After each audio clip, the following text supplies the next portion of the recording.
اب آ گیا پیپر لگانا ہے فارمولا. جو بندہ آج تک کسی پیپر میں اپیئر نہیں ہوا برائے مہربانی نیکسٹ جو سیٹ ہے اس میں اپلائی کر دیں. Formula number 1.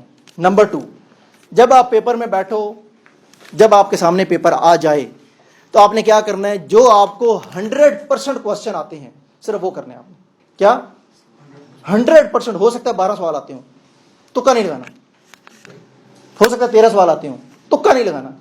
جو کوشچنز آپ کو 100% آتے ہیں, یہ ہم نے جتنی ڈیبیٹ کی یہ سارے 1 پیپر MCQs کی بات ہوئی ہے. یعنی کمپٹیٹیو ایگزام جو ایک پیپر پہ مشتمل ہوتا ہے, یہ ساری میری جو گفتگو ہے اس کے اوپر اس کو ایڈریس کر رہی ہے. اور آلموسٹ ہمارے سارے ایگزام اسی طرح کے ہیں, 1 پیپر MCQs ہے. 1 پیپر MCQs میں آپ کو کچھ آتا ہے یا نہیں آتا, doesn't matter, just go there, سٹ آن دا پیپر. اور آپ کو جو بہترین کوشچن آتے ہیں پہلی اٹیمپٹ میں آپ نے صرف وہ کرنے ہیں. چھوڑ دیں جائیں, جو مشکل لگ رہا ہے چھوڑ دیں, جس پہ ڈاؤٹ ہے چھوڑ دیں. آپ نے اینڈ پہ کیلکولیٹ کیا میرے 23 کوشچن بہترین ہو گئے, یہ آپ کی کیلکولیشن. اب آگی تکوں کی باری, یا نقل کرنے کی یا دائیں بائیں سے پوچھ کے کرنے کی. آلموسٹ ہم جس ایگزام میں نیشنل ہال میں بیٹھے ہوتے ہیں کبھی بھی ایسا نہیں ہوتا کہ نازیہ کے ساتھ سعدیہ بیٹھی ہو اور وہ اس کو بتا دے. ایسا کام ہی ہوتا ہے. بشیر اور نذیر اکٹھے نہیں ہوتے. کس کا کہاں رول نمبر آ جائے ڈونٹ نو, ایسا ہی ہے.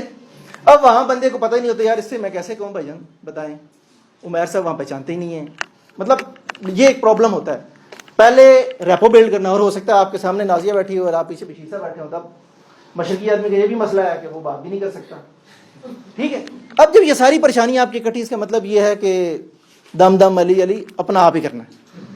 اب اپنا آپ کرنے کے لیے کیا کرنا ہے کہ آپ نے سب سے پہلے جو 23, 20, 50 جو بھی کوشچن آپ نے کر لیے تھے, جو 100% آپ کو شور تھا اور آپ نے کیے تھے, اس میں سے آپ علیحدہ کر لیں. اے کتنے ٹک کی ہیں, بی کتنے ٹک کی ہیں, سی کتنے ٹک کی ہیں, ڈی کتنے ٹک کی ہیں, الفا بریوو چارلی ڈیلٹا, جو آپ نے ٹک کی ان کی مارکنگ اپنے اینڈ پہ کر لیں. یعنی میں نے فار ایگزامپل الفا 7 کی ہیں, بریوو میں نے 2 کی ہیں, چارلی میں نے 5 کی ہیں, ڈیلٹا میں نے 1 کی ہے. اب آپ نے یہ دیکھنا ہے کہ کون سی ریشو سب سے کم ہے. کون سی ریشو جو سب سے کم ratio, rest of the paper only وہ ٹک کر دیں. تو کون سا رزلٹ آپ کا بہتر ہوگا. پیپر ہو گیا, آپ نے یہ بھی کر لیا, اب آپ باہر نکلنا ہے. ایٹ لیسٹ 2 لوگوں سے پیپر ڈسکس کریں, منیمم میں کہہ رہا ہوں. کیونکہ ایک بندے سے ڈسکس کرنے کا مطلب یہ ہوتا ہے یا کنوینس ہونا یا کنوینس ہو جانا. اختلاف رائے کے لیے ایک بندہ اور چاہیے, اور اسی پیپر کے اوپر ڈسکس کریں.